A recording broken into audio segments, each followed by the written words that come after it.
I have long praised the work of Retsuzan games. Unfortunately, right, a lot of their games are just not available. I mean, at all anymore. Like, honestly, even if you go to DL's site and search for their games there are like 3 games, right? I think it's Perote Fighter, Magellowick, and Burning Angels that you can currently buy from like Retsuzan's old catalog.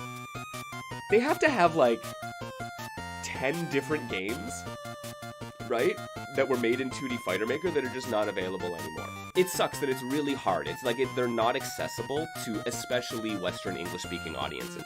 It's really nice that there's now this ecosystem for Pixel Maker developers to get their stuff published on more platforms and in more regions. Like, the fact that we have this and Dragon Rumble, which is like the beat 'em up featuring Hikari from Burning Angels, right? If you wanted to play Hikaru, maybe you wanted to beat 'em up. Maybe you want some shmups made by Retsuzan. You can do that too, which is actually really interesting because if you look at some of the old Retsuzan games, there's a wide variety of them. Some of them are RPGs, some of them are beat 'em ups, some of them are shooters, some of them cross between these things, where you go from like a 1v1 battle to a more brawler beat 'em up style game, and then there's like a shoot 'em up minigame at the end of it, right? It's like all with these RPG elements intertwined and these like character upgrade options.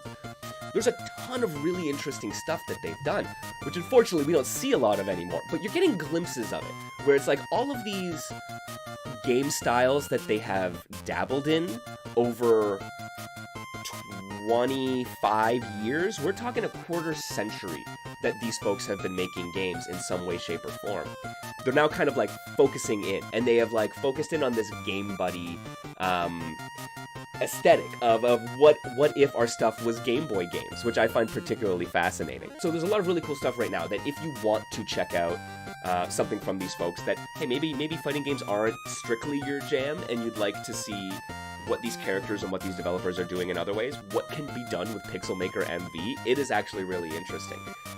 I love that Kadokawa has kind of moved away from the hyper-specific makers. There was Screensaver Maker and Fighter Maker and RPG Maker and Database Simulator, and it was a bunch of really weird stuff that they were delving into. But they've kind of made it much broader now, where they're like, it's Pixel Maker, man. You want to do some pixel art styled games?